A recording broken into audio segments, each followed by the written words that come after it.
Okay, I am demonstrating the proper form for the exercise you're going to do. We're starting with the pull-up. You want to keep your movement slow and controlled.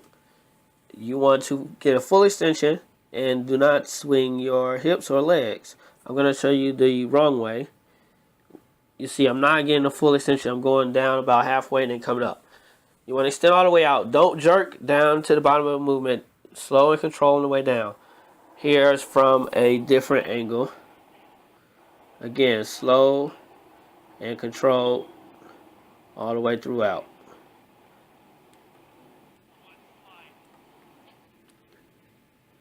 Now we're doing push-ups. For push-ups, you want to keep your arms shoulder length apart as I'm showing. And you want to put your feet together. Keep everything else straight. And when you go down, you want to get a 90-degree angle with your elbows or greater, which I'm doing here. And you want your elbows to point back and out. Remember, everything tight. Don't hinge at the hips. Here's another angle, a side angle, so that you can see how my elbows are going back. They're also going out.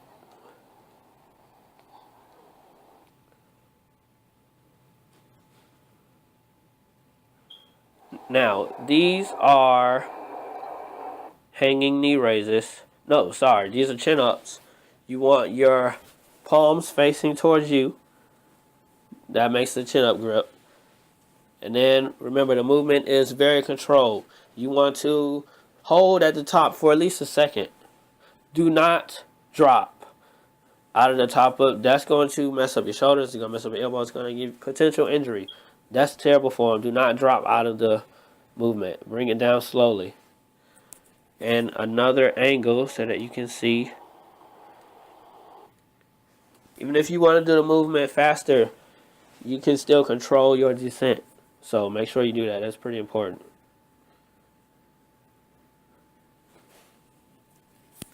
Now, these are hanging knee raises.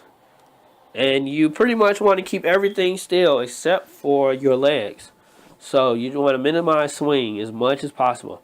You can do it all the way up to your chest or less than halfway if you're not at the level where you want to bring your knees halfway and create a 90-degree angle. But ideally you should do that. This is what not to do. It's going to be adding a lot of swing and momentum to your movement. Do not do this.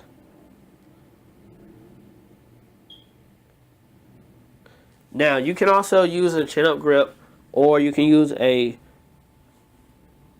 is a chin-up grip here, but you could also use a pull-up grip as I was doing before.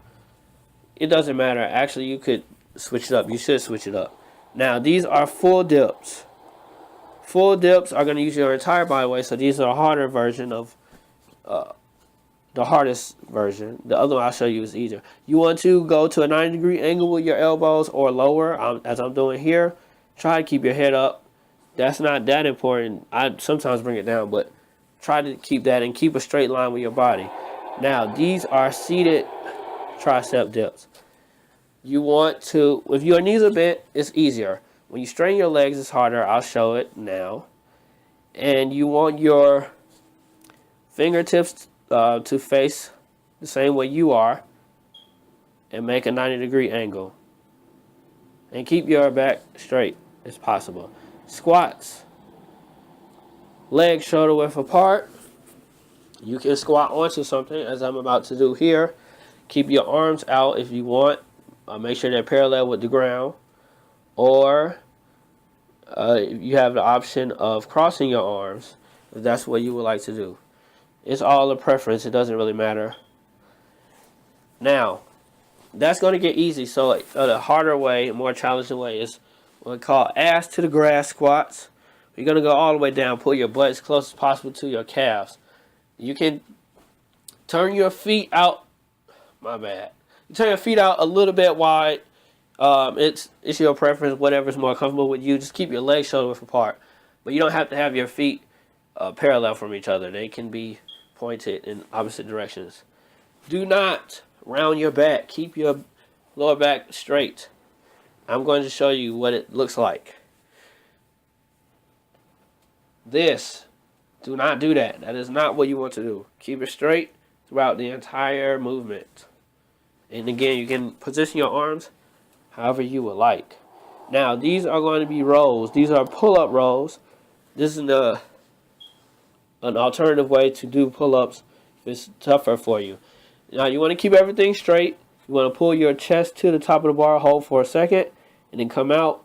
And the more you angle your body, meaning the more you push your feet out, the tougher it is. Now, these are chin-up rows where your palms are facing you. And again, the more you push your feet out, the tougher it is. You want to pull to the top, hold, keep everything else, the rest of your body straight. Do not hinge at the hips. These are going to be leg raises. You want to roll your shoulders forward off the floor. Do not let them touch at no point in time. This is an easier way to do it where you just tuck and then extend. Tuck and extend. Feet never touch the ground. You can put your hands on the floor. It makes it a little bit easier. Put them in the air. You can put them behind your head. However you want.